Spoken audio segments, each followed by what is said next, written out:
I recently interviewed Tucker Carlson on my show Decentralized TV with Todd Pittner, my co-host. We had a great time. And during the interview, Tucker was talking about real abundance or real wealth versus artificial wealth. And we agreed in the conversation that we are wealthy because we have the natural world around us. We are wealthy because we have our health, our minds, we have ethics and values. That's real wealth. And yet we live in a world, and Tucker was talking about how he has interacted with so many wealthy billionaires, that is, financially wealthy. And he says they're miserable. And they want what we have, which is a natural joy, a natural happiness. And what they have instead is this, panic about holding on to their wealth and, relationship problems, which seem to be made worse by having more money, not less, and so on. So I want to talk today here about natural wealth and how the measures of wealth that are taught to us by our twisted society are deceptive and false. And they get us to focus on the wrong things, which is like, how many numbers do you have in your bank account when you log in? Now, I am not in any way denying the obvious truth that a certain amount of money is useful in our practical world. You do need some amount of money to, pay the rent, buy the house, own some land. So to some extent, a certain amount of money can help you create conditions that are conducive to your freedom, such as living more off-grid. I totally understand that. I get it. A solar system is expensive. Buying 100 acres of land in your favorite county is also expensive, etc. I understand that. Paying off your house costs money. But seeking to acquire enough money to buy a piece of land and pay off your home and own a decent car and live off-grid, that's not a sickness. That's a practical, survival strategy. That's healthy. The sickness comes from people who think that they have to have, billions more of everything, and they have to have, a third home and a fourth home, and they have to have a home that's got 12 bedrooms or, whatever, this kind of thing. And this is a sickness of the love of money, which is what is said to be the root of all evil. Not money itself, but the love of money. Now, there's also another saying that says the best things in life are free. There's some truth to that, a lot of truth. That the things that really matter for your wealth, at least what I would call wealth, are things that cannot be bought, right? So, for example, if you're listening to this, you probably take care of your health better than most people. Your good health cannot be purchased. Can't trade dollars for health. Health is something that has to be earned, especially in your older years. You make the decision to eat healthier. You make the decision to take care of your physical health. You make the decision to have cleaner foods and, not to pollute your body with toxic personal care products and garbage like that. You make the decision, you earn your health. And even a billionaire or someone who has all the money in the world can't buy that if they have neglected that for all the years that they've been around. They will age more quickly, and so far we don't have a method to buy back your years, do we? So that's just one thing, but there's much more to it. I was telling Tucker that I live on a ranch and I have a private exercise area, and I like to jog around the forest and I lift kettlebells in the forest. And I did a song about that called Iron and Sky, because I don't like to go into gymnasiums and, fitness centers. Not that I have anything against them. It's just, that's not me. I don't like to work out indoors. I would much rather work out outdoors, even in the blazing heat or the cold or the rain or the wind or whatever. I still prefer the outdoors. So I was telling Tucker about this, and that along the way of my walking path, I also have loblolly pine trees, and then I get to pick the pine needles. And sometimes I just put them straight into my mouth, and I'll like suck on the pine needles, which is kind of weird because they're not very chewable. It's like chewing on little thin twigs, basically. But that's a great way to extract all of the natural medicine that's in the pine needles, shikimic acid, vitamin C, and so much more. So I was telling Tucker about this, and he's like, "Oh, that's amazing. I love that. I love that idea. That seems like a really great source of, natural abundance," or however he said it. I'm paraphrasing. And then he told the story about how he has, I think it was like an outdoor hot tub, and he takes his dogs and he goes down some stairs outside to get to his hot tub, and he loves being out in nature, and he lives in a humble home. It's not very large. It's not some mansion or anything. And I really resonated with that too, because I've made a lot of the same choices. And these are not the choices of people who worship money.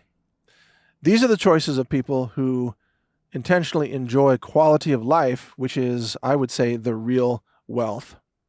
So let me ask you to start putting some value on some things that you have. Let's start with a funny one, the ability to poop. How about that? How much is the ability to poop worth? Well, if you can't poop, you will discover that the ability to poop is extremely valuable. It's funny to say, but that's a source of natural wealth, is your health, your ability to eliminate. If you can't poop or pee, if you can't sleep, if you can't have sex, if you can't walk, any of these things take away from your actual wealth. And so having those things is natural wealth. It's a source of great abundance. Just the fact that you were gifted the body that you now inhabit it's an incredible gift from our Creator. And possibly your parents were involved in that to some extent, your mother in particular. But it's an incredible gift that has unlimited wealth built into it, because through your physical body, you can do so many things. You can live out an entire human life, and you can take amazing actions, and you can accomplish so many things. That alone is a gift of incredible value. And again, even many billionaires are losing their physical bodies, and I guess we all get old eventually, but we age in different ways according to how well we take care of our health. So recognizing the value of that health and the value of being able to walk is extremely important if you want to have a joyous life of natural abundance. So if you could put a price on the ability to walk, what would be that price? Think about a person who is disabled, who cannot walk, living life in a wheelchair. What would be the value to that person, perhaps, of being able to walk if they could? Obviously, that would be a very high value. And yet, you and I, most of you listening to this, are ambulatory.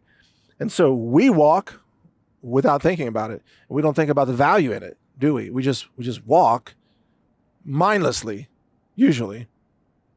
Or the ability to use our hands. I almost lost my index finger a few years ago, and I very quickly learned the value of having an index finger. Without that finger, a lot of things become much more difficult.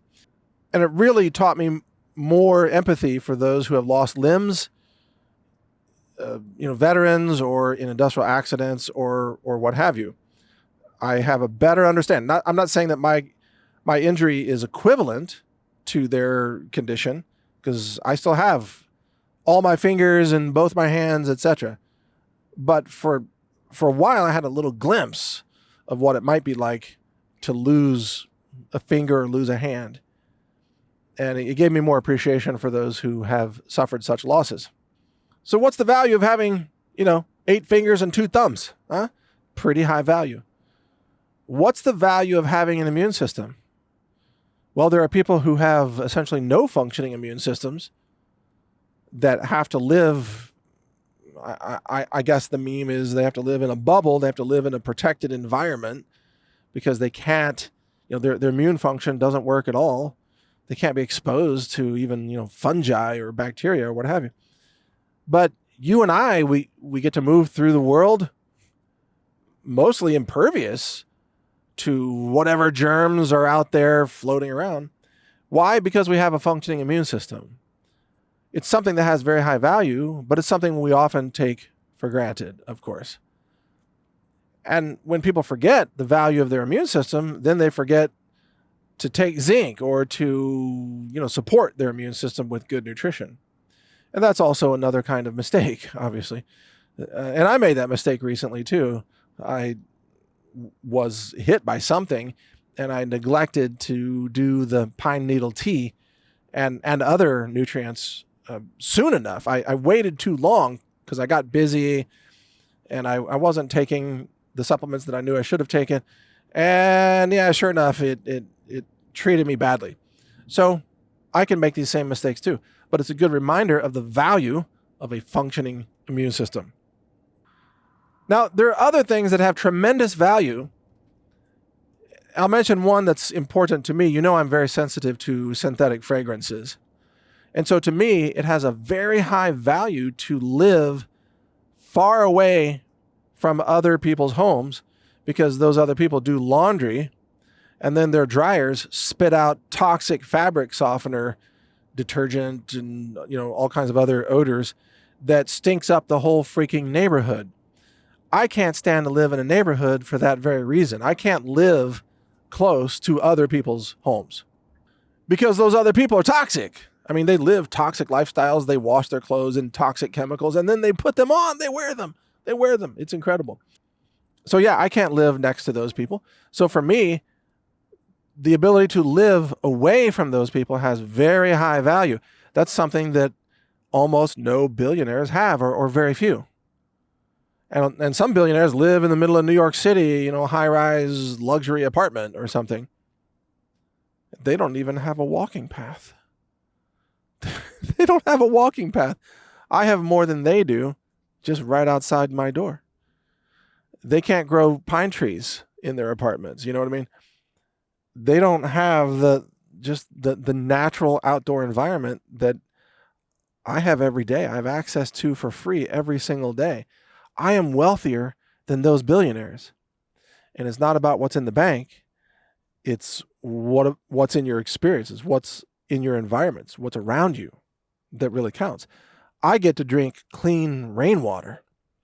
They have to drink bottled microplastic soup from their bottled water or something, I get to hear locusts and tree frogs. I love the tree frogs. Helps me know what's happening in the environment. I listen to the frogs. I listen to the birds.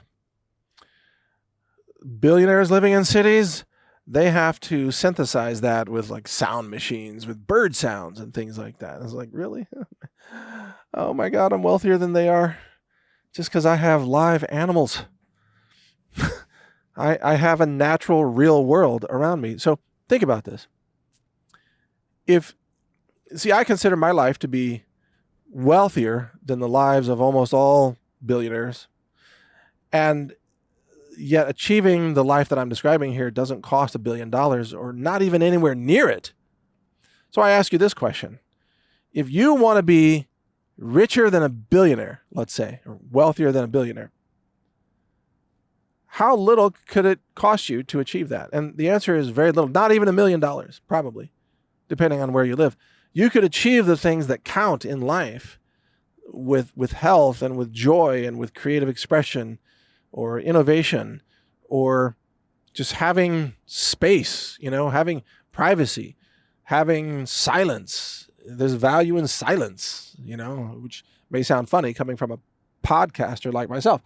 But I need silent time as well. And I don't want neighbors blasting, party music all night or whatever, or fireworks, you name it.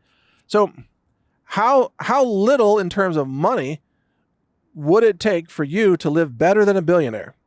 And the answer is not that much. You could probably do it now. You might have to move, if you live in a neighborhood with a HOA and a large house with very high property tax rates. You might be working and scrambling to pay the property tax and to pay the lawn care and whatever. You could trade all that. You could sell it all, move out in the country, get a much smaller place, 1,000 square feet or whatever, and you could buy it outright and pay almost no property tax and have no lawn care, and you might be happier. You might be happier. You would certainly spend a lot less. Now, you wouldn't impress anybody. You wouldn't have dinner parties where people are like, wow, I love your house. Can you give me a tour? And you're like, nope. Oh, you want a tour? Go down the walking path. That's what I'm here for.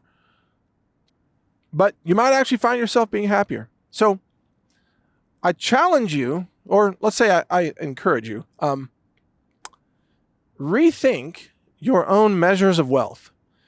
Because I'm guessing that, like me, you have had the wrong measures of wealth your entire life. You thought it was about dollars. You thought it was about money in the bank and stocks that you own. And it's not. And of course, I'm an advocate of gold and silver, but not for the sake of having them, but rather to protect what you've earned so you can transition it into buying your freedom, buying the land, buying the solar system, surviving the financial collapse so you can afford food in the future. Gold and silver are stores of wealth, but they are not to be pursued for their own sake. It's not about a competition. How much silver can you stack? Sooner or later, you fill a couple suitcases and it's too heavy to move around anyway. It doesn't matter. It's not about pursuing the metal. It's about saving your assets as tools to help you pursue happiness and joy that come from things that are not money. Things like health and things like the natural environment, things that we're talking about here. And also having a purpose in life, for example. That's something that's very important for most people. And many of these things are available at no cost. You can go outside, you can get sunshine for free, you can breathe the air for free, you can use like breath therapy, you can exercise for free, you can collect your own rainwater at very low cost. You can do so many things. You can do Pilates with a yoga mat on the ground. I mean, that's how I've done it for years. You don't need a giant Pilates machine. You don't need a expensive membership. Just there's a book. There's like 100 Pilates exercises. Just do the first 10. It's like lay down. I'm kicking my legs. I'm doing the bicycle. It's not that difficult. You don't have to overcomplicate everything. It doesn't cost anything. How much is a yoga mat? Like less than $20. So my point is that the real sources of wealth in life, or what should be wealth, are available to you either for free or at very low cost. It doesn't take dollars to be wealthy. It just takes recognizing what is real wealth and what is real abundance. That's where most people falter. They spend their lives chasing dollars and missing out on the joy and the wealth that was right in front of them the entire time, or the wealth that they were born with, like, having a brain that works and having an immune system that works, etc. Having a body that mostly works, even if it's not perfect. These are all sources of natural abundance, natural wealth. So I'm posting more lectures like this, or podcasts, at my online church website, which is the Church of Natural Abundance. I started that church a couple of years ago, and you can find it at abundance.church. And I used to have Bible sermons there, but instead I decided to go in this direction. So I'm posting these natural abundance. I found that my understanding of the world transcends the teachings of just one religion, just Christianity or any one religion, that they're universal truths. And so I decided to start over with content that focuses on universal, natural abundance, natural wealth, why scarcity is artificial, for example, and pathways to achieving natural joy in our world of natural abundance. So I think you'll really enjoy these lectures. I think I've got 3 of them posted now. More will be coming from time to time, not on any particular schedule. But I think you'll enjoy them, so check them out at abundance.church. And in the meantime, if you want to check out my other podcasts and interviews, some about politics, some about finance, and, I mentioned I interviewed Tucker Carlson, that's on decentralize.tv, or you can check out brightvideos.com, which has all my videos, or my articles are found at naturalnews.com. So check out those websites. I think you'll really enjoy them. And I thank you for listening. Thank you for your support. And be joyous. Be joyous. Recognize and experience the natural abundance that you're entitled to. You were born with. You were gifted with all of this natural abundance. And for many people, just open your eyes and it's right there. You just didn't see it before. It's right there in front of you. It's right within reach. You just didn't see it. So check it out, and thank you for listening. Take care. Start your day right with our organic hand-roasted whole bean coffee. Low acid, smooth and bold. Lab tested and ethically sourced. Taste the difference. Only at healthrangerstore.com.